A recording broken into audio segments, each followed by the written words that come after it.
Question bank है 10वां question bank है आज। और 9 हो चुका है। आपको भी पता होगा कि कितना याद हुआ इसमें से, क्योंकि प्रश्न तो रिपीट होते जाता है।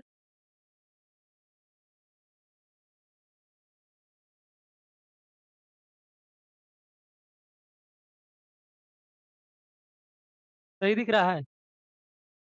चलिए शुरू करते हैं।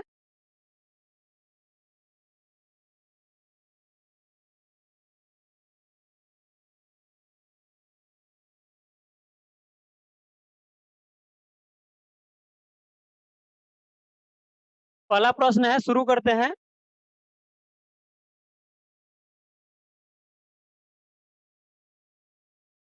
पहला प्रश्न है, फोटोग्राफी में फिक्सर के रूप में क्या प्रयोग करते हैं? फोटोग्राफी में फिक्सर के रूप में क्या प्रयोग करते हैं? फोटोग्राफी में फिक्सर के रूप में क्या प्रयोग करते हैं? आप लोग भी जवाब दीजिएगा कमेंट करके। आंसर हो जाएगा सोडियम थायोसल्फेट। आंसर हो जाएगा सोडियम थायोसल्फेट। सोडियम थायोसल्फेट का प्रयोग करते हैं फोटोग्राफी पिक्चर के रूप में। अगला प्रश्न है, अगला प्रश्न देखेंगे, रेक्टिफायर का प्रयोग, रेक्टिफायर का प्रयोग कहाँ करते हैं? रेक्टिफायर का प्रयोग कहाँ पर करते हैं? तो आंसर देखेंगे, एसी को एसी को डीसी में बदलने के लिए। रेक्टिफायर का प्रयोग एसी को डीसी में बदलने के लिए, एसी को डीसी में बदलने के लिए।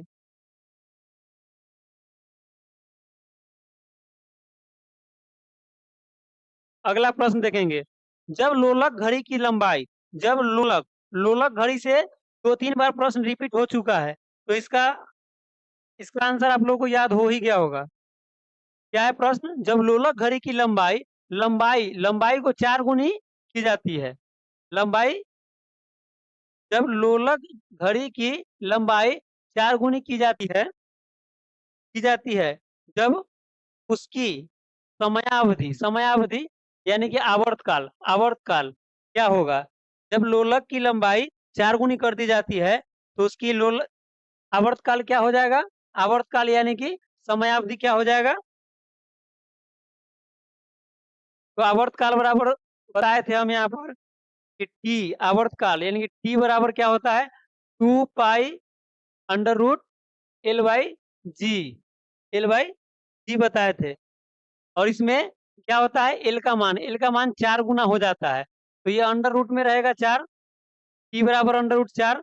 और इसे इसे जब निकालेंगे बाहर तो क्या हो जाएगा? 2 हो जाएगा। तो टाइम क्या हो जाएगा? 2 गुना हो जाएगा। टाइम क्या हो जाएगा? 2 गुना हो जाएगा। ऐसे करके हम 2-3 बार बता दिए हैं, ये याद हो गया होगा आप लोगों को।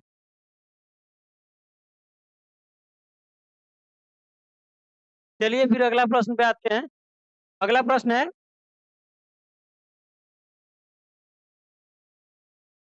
अगला प्रश्न देखेंगे यहाँ पर। प्रश्न है, मृग तृष्णा बनने का कारण। मृग तृष्णा मृग तृष्णा या मृग मरीचिका का बनने का कारण क्या है? मृग तृष्णा या इसे ही मृग मरीचिका कहते हैं। इसका बनने का कारण है पूर्ण आंतरिक परावर्तन। पूर्ण आंतरिक परावर्तन। आंसर क्या हो जाएगा? पूर्ण आंतरिक परावर्तन। अगला प्रश्न है, चार रक्त समुदाय, चार रक्त समुदाय जिसे ब्लड ग्रुप भी कहते हैं, क्या है?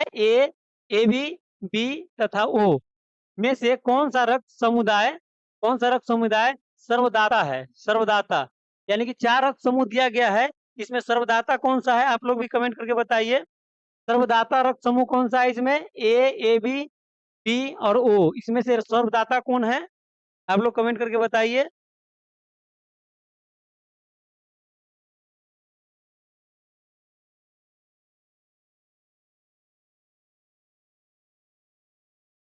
आंसर क्या हो जाएगा?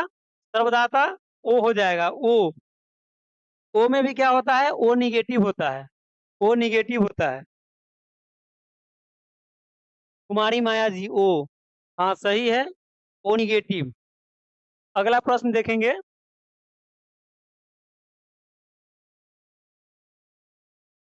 अगला प्रश्न है, ब्लीचिंग पाउडर, ब्लीचिंग पाउडर होता है, ब्लीचिंग पाउडर होता है, क्या होता है?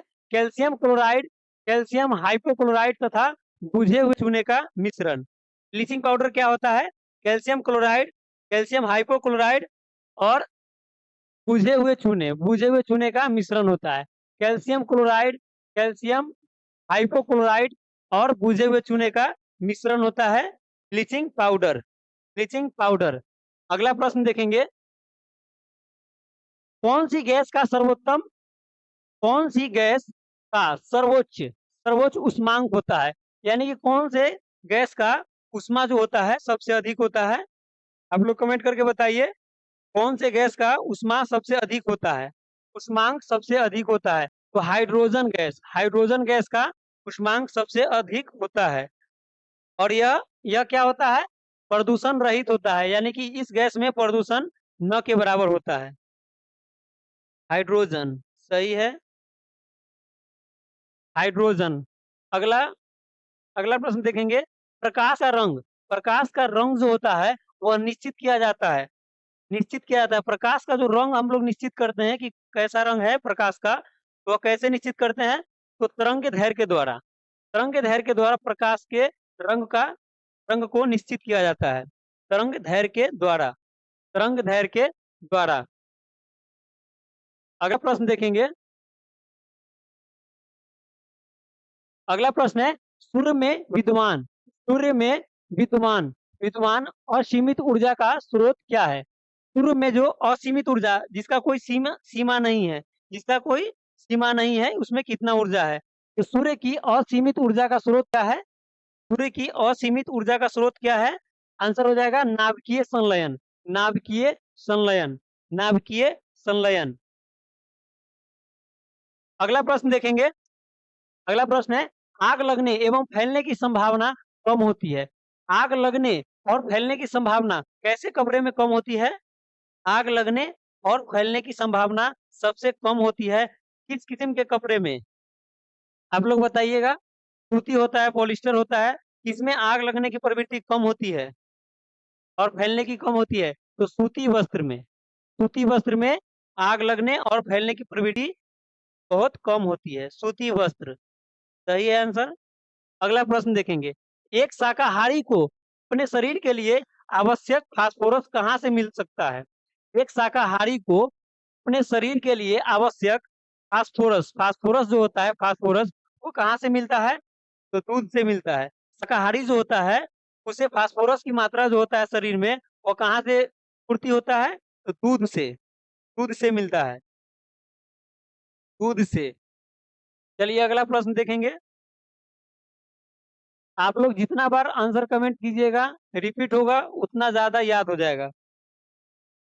अगला प्रश्न है, मीथेन गैस बनता है, मीथेन गैस जो है, methane gas CH4 methane gas बनता है सोडियम एसीटेट को सोडा लाइम के साथ गर्म करने पर। सोडियम एसीटेट को सोडा लाइम के साथ गर्म करने पर। सोडियम एसीटेट को जब सोडा लाइम के साथ गर्म करते हैं तो मीथेन गैस बनता है, मीथेन गैस बनता है।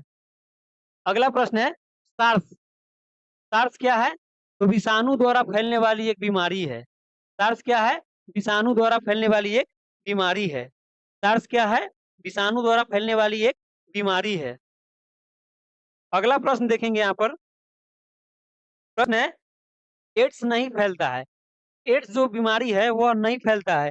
यह कैसा बीमारी है? वायरस जनित है, वायरस वायरस जनित रोग है।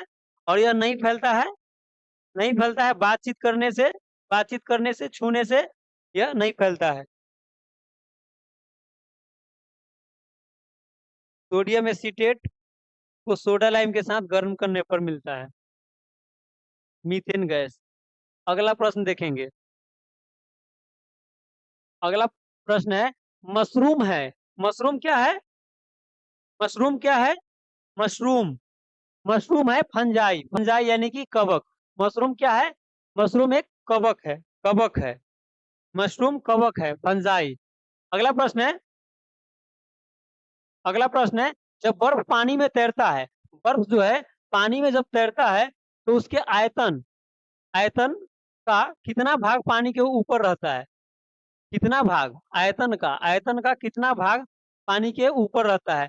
जब बर्फ पानी में तैरता है तो उसके आयतन का कितना भाग पानी के ऊपर होता है। आप लोग कमेंट करके जवाब दीजिए, कितना भाग रहता है? 1/10। 1/10 यानी कि 10 का 1 भाग, 10 में से 1 भाग ऊपर रहता है। अगला प्रश्न है,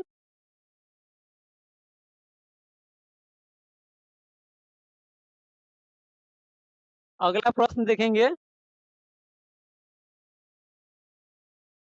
1/10, 1/10 सही है। अगला प्रश्न है, किसी तत्व की उसके क्वथनांक से पूर्व उसके वाष्प में बदलने की प्रक्रिया को क्या कहते हैं? किसी तत्व की किसी तत्व की उसके क्वथनांक यानी कि जल जो है उसको गर्म करते हैं, तो क्वथनांक यानी कि उबलने से पहले, क्वथनांक से पूर्व ही उसके वाष्प में बदलने की क्रिया को, उसको वाष्प में बदलने की क्रिया या प्रक्रिया को क्या कहते हैं? वाष्पीकरण। वाष्पीकरण, वाष्पीकरण। क्वथनांक से पूर्व ही वाष्प में बदल जाने की क्रिया को क्या कहते हैं? वाष्पीकरण। वाष्पीकरण। अगला प्रश्न है, तत्वों और यौगिकों के अणुओं को तत्वों और यौगिकों के अणुओं को किसके द्वारा दर्शाया जाता है? तत्व और यौगिक के अणुओं को किसके द्वारा दर्शाया जाता है? तो आंसर क्या हो जाएगा? रासायनिक सूत्र के द्वारा। रासायनिक सूत्र जब हम बनाते हैं तो उसमें तत्व और यौगिक दोनों मिश्रित होता है। तत्व और यौगिक दोनों को मिला के बनाते हैं रासायनिक सूत्र। अगला प्रश्न है, जल का हिमांक जल का हिमांक कितना होता है? आप लोग बताइएगा कमेंट करके। जल का हिमांक कितना होता है? जल का हिमांक सेंटीग्रेड में या फ़ारेनहाइट में कितना होता है बताइएगा आप लोग।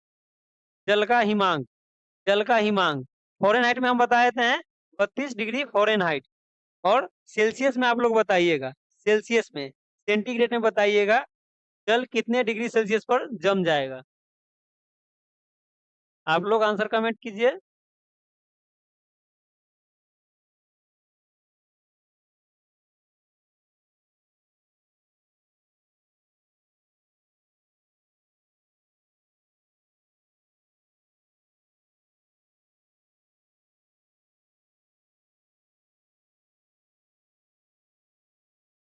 अगला प्रश्न देखेंगे,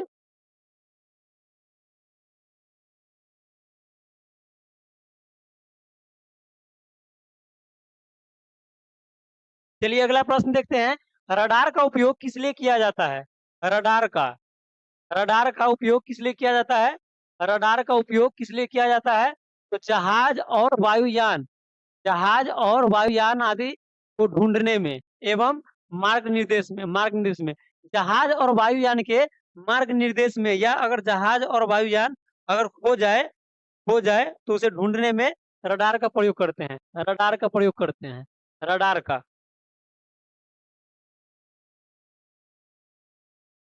अगला प्रश्न है, शुष्क बर्फ शुष्क बर्फ किससे तैयार किया जाता है? शुष्क बर्फ जो बनाया जाता है वो किससे बनाया जाता है? तो ठोस कार्बन डाइऑक्साइड से। ठोस कार्बन डाइऑक्साइड से। ठोस कार्बन डाइऑक्साइड से। ठोस कार्बन डाइऑक्साइड से। अगला प्रश्न देखेंगे। अगला प्रश्न है, चुंबकीय कंपास चुंबकीय कंपास जो होता है उसकी सुई किस ओर इंगित करती है? चुंबकीय कंपास की सुई किस दिशा की ओर इंगित करती है?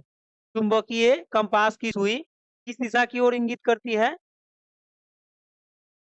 कुमारी माया जी, केल्विन 273.5, 273 केल्विन ही होगा। और 0 डिग्री सेल्सियस होता है, सेल्सियस में 0 degree Celsius. 0 degree Celsius, 0 degree centigrade पर जल जो है वह बर्फ बन जाता है। और केल्विन में 273। 273।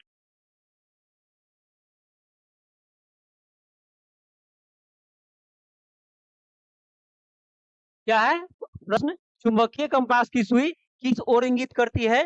तो दिशा यहाँ पर बताना है। दिशा हो जाएगा चुंबकीय उत्तर और चुंबकीय दक्षिण, यानी कि उत्तर और दक्षिण दिशा को प्रदर्शित करता है क्या? कंपास की सुई। चुंबकीय कंपास की सुई उत्तर और दक्षिण दिशा को इंगित करता है। अगला प्रश्न देखेंगे। अगला प्रश्न है, सर सीवी रमन को उनके टेस्ट पर कार्य करने के लिए नोबेल पुरस्कार मिला था। सीवी रमन जी को जो नोबेल पुरस्कार मिला था, सीवी रमन जी को जो नोबेल पुरस्कार मिला था, किसके लिए मिला था? किसके खोज के लिए मिला था नोबेल पुरस्कार उनको? प्रकाश के प्रकीर्णन के अध्ययन के लिए। प्रकाश के प्रकीर्णन के अध्ययन के लिए। प्रकाश के प्रकीर्णन के अध्ययन के लिए सीवी रमन जी को नोबेल पुरस्कार मिला था, प्रकाश के प्रकीर्णन के अध्ययन के लिए। और किस क्षेत्र में? तो भौतिकी के क्षेत्र में, यानी कि फिजिक्स में मिला था। अगला प्रश्न है, अगला प्रश्न है, समतल दर्पण द्वारा बना प्रतिबिंब, समतल दर्पण द्वारा बना प्रतिबिंब होता है कैसा? आभासी होता है। समतल दर्पण द्वारा बना प्रतिबिंब आभासी बराबर होता है, बराबर बराबर और आभासी, बराबर और आभासी। आभासी का मतलब होता है, आभासी का मतलब होता है काल्पनिक, काल्पनिक, काल्पनिक होता है। और उल्टा भी होता है, क्या होता है? काल्पनिक। आभासी का मतलब होता है काल्पनिक, काल्पनिक, काल्पनिक, काल्पनिक बराबर और उल्टा होता है, पार्श्व उल्टा होता है। पार्श्व उल्टा का मतलब हुआ कि दाहिना साइड का बायां साइड में और बायां साइड का दाहिने साइड में बनना। पार्श्व उल्टा का मतलब क्या हुआ? दाहिने साइड का बायां साइड में और बायां साइड का दाहिने साइड में प्रतिबिंब बनना। समझ में आ गया? समतल दर्पण में प्रतिबिंब जो बनता है कैसा बनता है? काल्पनिक, बराबर और पार्श्व उल्टा। अगला प्रश्न देखेंगे। अगला प्रश्न है, दूध के खट्टा होने का कारण क्या है? दूध जो खट्टा हो जाता है गर्मी में, थोड़ा ज्यादा ही जल्दी खट्टा हो जाता है, इसका कारण क्या होता है? आभासी। सही है। आभासी का मतलब होता है काल्पनिक। दूध गर्मी में खट्टा ज्यादा जल्दी हो जाता है, खट्टा होने का क्या कारण होता है? तो बैक्टीरिया, बैक्टीरिया, बैक्टीरिया के कारण दूध जल्दी खट्टा हो जाता है, बैक्टीरिया के कारण दूध जल्दी खट्टा हो जाता है। अगला प्रश्न देखेंगे। अगला प्रश्न है, प्रश्न देखेंगे अगला, बैक्टीरिया। सही है। ऐसे ही जवाब देते रहिए, जवाब देने से क्या होता है कि माइंड एक्टिव रहता है और टाइप करते समय 2-3 बार याद करते हैं कि गलत टाइप ना करे, सही जवाब दे, इसीलिए याद रह जाता है आंसर। ऐसे ही जवाब दीजिए। देखिए अगला प्रश्न, वायु में कौन सी गैस की मात्रा अधिक होती है? वायु में कौन सी गैस की मात्रा अधिक होती है? तो सबसे अधिक होता है कौन सा गैस? नाइट्रोजन, नाइट्रोजन, नाइट्रोजन सबसे अधिक होता है वायुमंडल में या वायु में, नाइट्रोजन गैस। अगला प्रश्न है, सबसे अधिक तन्य तत्व, यानी कि डक्टाइल, डक्टाइल, तन्य, तन्य तत्व कौन सा है? सोना, सोना है सबसे अधिक तन्य, यानी कि जिसे, वैसा धातु जिसे हम खींच कर या पीट कर, खींच कर उसे तान सकते हैं, तान कर, खींच कर या तान कर का सार बना सकते हैं, तो क्या कहते हैं? तन्य, यानी डक्टाइल, डक्टाइल तत्व कहते हैं। सोना हो जाएगा, आंसर हो जाएगा सोना, सोना, सोना। और ये सोना गोल्ड वाला सोना है, बाबू सोना वाला नहीं। अगला प्रश्न देखेंगे। अगला प्रश्न है, कौन विद्युत धारा का सबसे अच्छा चालक है? विद्युत धारा का सबसे अच्छा चालक कौन सा है? तत्व, तत्व या धातु कौन सा है? तो चांदी, चांदी, चांदी। राजनंदिनी जी सही है, सिल्वर, सिल्वर। अगला प्रश्न है,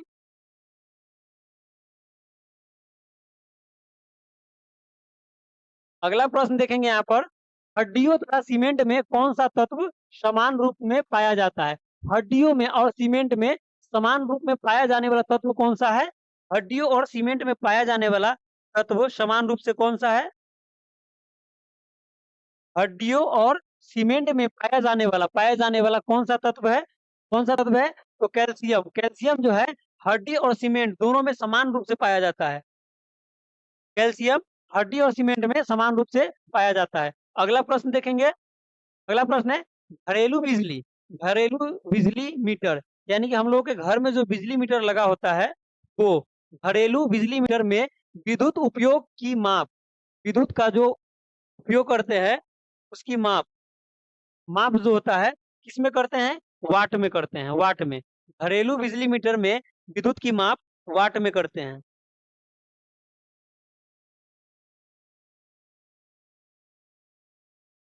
संदीप जाटव जी, हाय।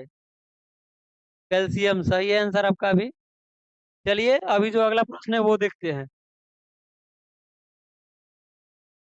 अगला प्रश्न कौन सा है, देखेंगे अगला प्रश्न।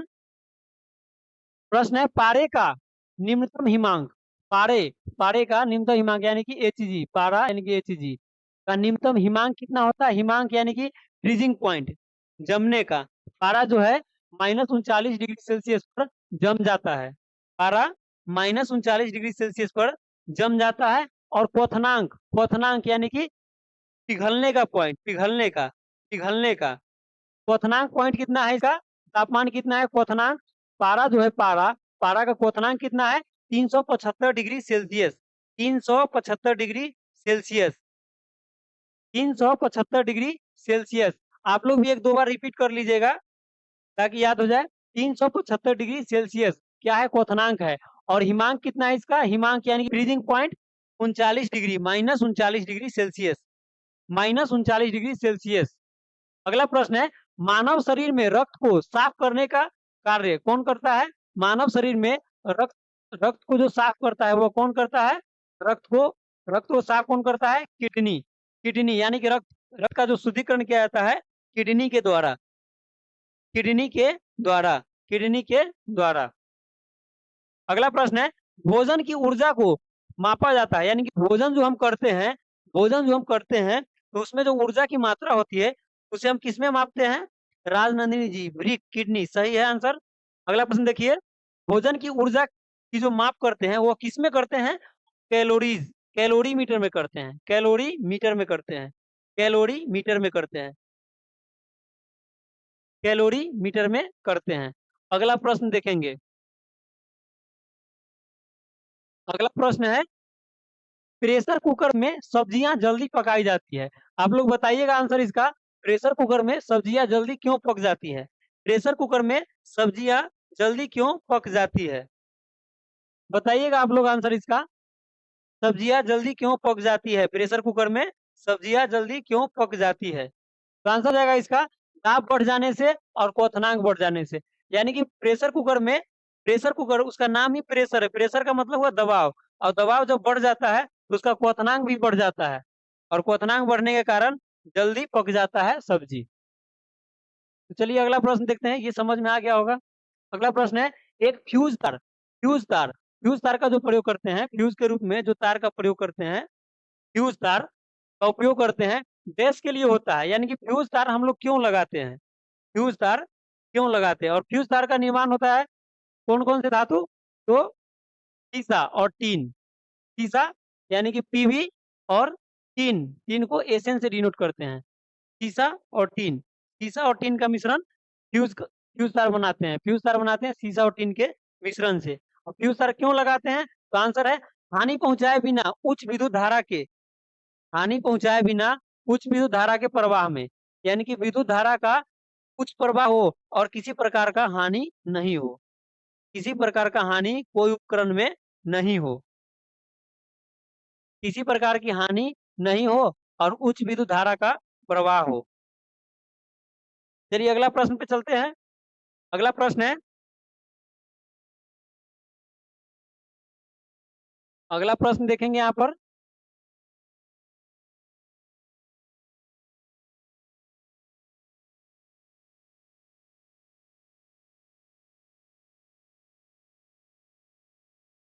अगला प्रश्न है radio carbon dating, radio carbon dating, radio carbon dating gas की उम्र ज्ञात करने के लिए प्रयुक्त है। Radio carbon, radio carbon dating, radio carbon dating किसकी उम्र ज्ञात करने के लिए प्रयुक्त है, तो जीवाश्मों की, जीवाश्म की उम्र, उम्र जो ज्ञात करते हैं वो किसमें करते हैं, रेडियो कार्बन डेटिंग के द्वारा।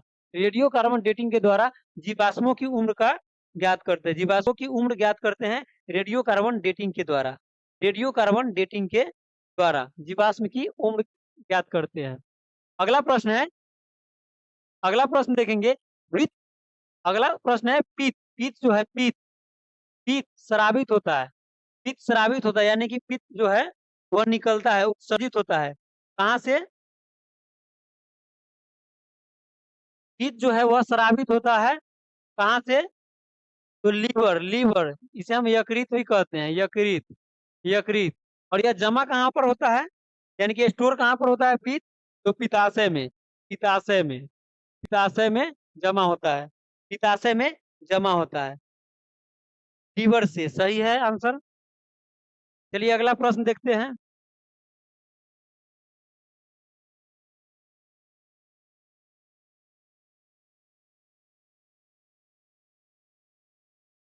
अगला प्रश्न है, चलिए अगला प्रश्न देखते हैं। पेट्रोलियम कहाँ पाया जाता है, पेट्रोलियम जो है, पेट्रोलियम, पेट्रोलियम कहाँ पाया जाता है, कैसे चट्टान में पाया जाता है पेट्रोलियम, पेट्रोलियम कहाँ कैसे चट्टान में पाया जाता है, तो अवसादी चट्टान में। पेट्रोलियम, पेट्रोलियम अवसादी चट्टान से मिलता है, पेट्रोलियम अवसादी चट्टान से मिलता है। और पेट्रोलियम से क्या निकलता है, तो petrol, petrol, petrol, diesel, diesel और केरोसिन, केरोसिन, केरोसिन, केरोसिन, ये सब पेट्रोलियम से निकलता है। डीजल, पेट्रोल, केरोसिन ये सब पेट्रोलियम से निकलता है, पेट्रोलियम से निकलता है। और पेट्रोलियम कहाँ से निकलता है, तो अवसादी चट्टान से, अवसादी चट्टान से, अवसादी चट्टान में। कुमारी माया जी अवसादी चट्टान में सही है। आंसर ऐसे ही देते रहिए ताकि आपको भी याद हो जाए। अगला प्रश्न है, नाभिकीय संलयन को, नाभिकीय संलयन को ताप नाभिकीय अभिक्रिया भी कहते हैं, नाभिकीय संलयन को ताप नाभिकीय अभिक्रिया भी कहते हैं, नाभिकीय संलयन को ताप नाभिकीय अभिक्रिया भी कहते हैं। क्यों, नाभिकीय संलयन को ताप नाभिकीय अभिक्रिया भी कहते हैं, ताप नाभिकीय अभिक्रिया भी कहते हैं, क्यों, क्योंकि संलयन के लिए अत्यधिक उच्च तापमान की, संलयन के लिए अत्यधिक उच्च तापमान, अत्यधिक उच्च तापमान की स्थितियों की आवश्यकता होती है। यानी कि नाभिकीय संलयन को ताप नाभिकीय संलयन इसलिए कहते हैं क्योंकि नाभिकीय संलयन में अत्यधिक उच्च तापमान की आवश्यकता होती है, अत्यधिक उच्च तापमान की आवश्यकता होती है। अगला प्रश्न देखेंगे। अगला प्रश्न है, श्वेत रक्त कण, श्वेत रक्त कण यानी कि WBC, श्वेत रक्त कण कहलाते हैं। श्वेत रक्त कण जो है उसे क्या कहते हैं, ल्यूकोसाइट, ल्यूकोसाइट। श्वेत रक्त कण को क्या कहते हैं, ल्यूकोसाइट, ल्यूकोसाइट, ल्यूकोसाइट। अगला प्रश्न है, एड्स किसके संक्रमण के कारण होता है, तो इससे पहले अभी कुछ देर पहले प्रश्न आया था ये वाला, तो बताए थे वहां पर कि यह बीमारी किसके संक्रमण से होता है, तो विषाणु, विषाणु के, एड्स जो है वह विषाणु के संक्रमण से होता है। और बातचीत करने और छूने से एड्स नहीं फैलता है। अगला प्रश्न देखेंगे, सोडियम क्लोराइड, सोडियम क्लोराइड यहाँ पर क्या है प्रश्न, सोडियम क्लोराइड को क्या कहा जाता है, सोडियम क्लोराइड को और किस नाम से जाना जाता है, सोडियम क्लोराइड को और किस नाम से जाना जाता है, तो table salt, table salt, sodium chloride को टेबल साल्ट भी कहा जाता है, सोडियम क्लोराइड को टेबल साल्ट भी कहा जाता है। विषाणु सही है आंसर। अगला प्रश्न है, एंथ्रेक्स, एंथ्रेक्स रोग, एंथ्रेक्स रोग, एंथ्रेक्स क्या है, एक बीमारी है, यह किसमें पाया जाता है, एंथ्रेक्स बीमारी जो है वो किसमें पाया जाता है, किसमें पाया जाता है, तो भैंस और गाय, भैंस और गाय में एंथ्रेक्स नामक बीमारी पाई जाती है, एंथ्रेक्स नामक बीमारी पाई जाती है।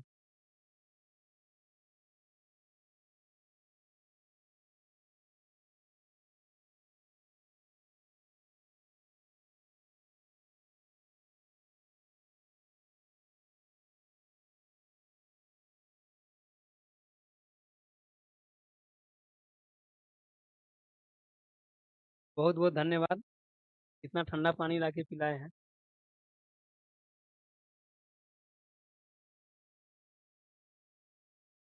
चलिए अगला प्रश्न पे चलते हैं।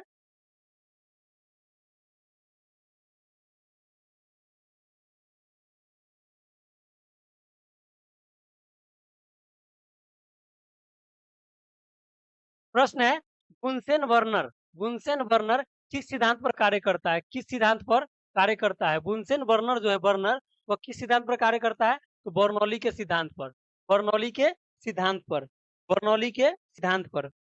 अगला प्रश्न है, शक्कर के घोल का तापमान, शक्कर के घोल, शक्कर यानी कि चीनी का जो घोल होता है उसका तापमान अगर बढ़ाते हैं, तापमान अगर बढ़ाते हैं तो उसके विलयता, विलयता, विलयता को क्या कहते हैं? घुलने, घुलने मिलने, घुलने मिलने की प्रक्रिया जो होता है उसे विलयता कहते हैं। तो विलयता जो होता है, विलयता पर क्या असर पड़ता है?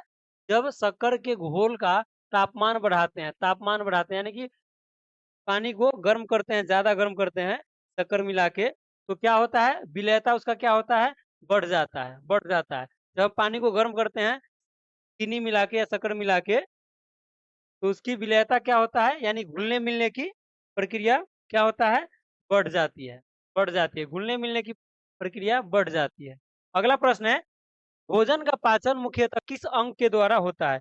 भोजन का जो पाचन होता है, भोजन का जो पाचन होता है, वो भोजन का जो पाचन होता है, वह किस अंग से होता है? मुख्यतः किस अंग से होता है? सबसे अधिक किससे होता है? कौन से अंग से होता है? बताइएगा आप लोग कमेंट करके। भोजन का पाचन मुख्यतः किस अंग से होता है? कमेंट करके आंसर दीजिए। आंसर हो जाएगा इसका छोटी आंत, छोटी आंत। क्या हो जाएगा आंसर? छोटी आंत। अगला प्रश्न है, निकट दृष्टि दोष, निकट दृष्टि दोष, निकट दृष्टि दोष का कारण क्या होता है? इसमें आप लोग कंफ्यूज नहीं होइएगा, क्योंकि निकट दृष्टि दोष इसमें बहुत कंफ्यूज हो जाते हैं। निकट दृष्टि दोष यानी कि जो निकट का ही दिखे, दूर का वस्तु नहीं दिखे, उसे हम कहते हैं क्या? निकट दृष्टि दोष, यानी कि निकट का ही दिखेगा। तो इसमें क्या होता है? नेत्र गोलक का, नेत्र गोलक का दीर्घीकरण हो जाता है। नेत्र गोलक जो होता है, गोलक की फोकस जो होता है वह दूर हो जाती है। नेत्र गोलकों का दीर्घीकरण हो जाता है, दीर्घीकरण हो जाता है। अगला प्रश्न है, कुनैन किससे प्राप्त किया जाता है? कुनैन जो है, कुनैन, कुनैन जो है वह किससे प्राप्त किया जाता है? कुनैन, कुनैन किससे प्राप्त किया जाता है? तो सिनकोना, सिनकोना के वृक्ष से कुनैन प्राप्त किया जाता है, सिनकोना के वृक्ष से, सिनकोना के वृक्ष से। अगला प्रश्न देखेंगे। चलिए, मॉडल सेट का ये लास्ट प्रश्न था। अब कल जो हम बताए थे दर्पण के बारे में, दर्पण और उत्प्रेरक के बारे में बताए थे, उत्प्रेरक का कार्य बताए थे, और उसमें और क्या था? मापक यंत्र था, प्रमुख मापक यंत्र। उसका जो क्वेश्चन, क्वेश्चन बैंक जो है उसका, उसमें 34 प्रश्न है, 34, और उसको हम करेंगे। बोले थे आप लोगों की देख लीजिएगा एक बार पीडीएफ में, या बुक होगा तो बुक में देख लीजिएगा। तो चलिए इसको करते हैं, 34 प्रश्न है, सब क्लियर हो जाएगा अगर आप लोग देख के आए होंगे तो।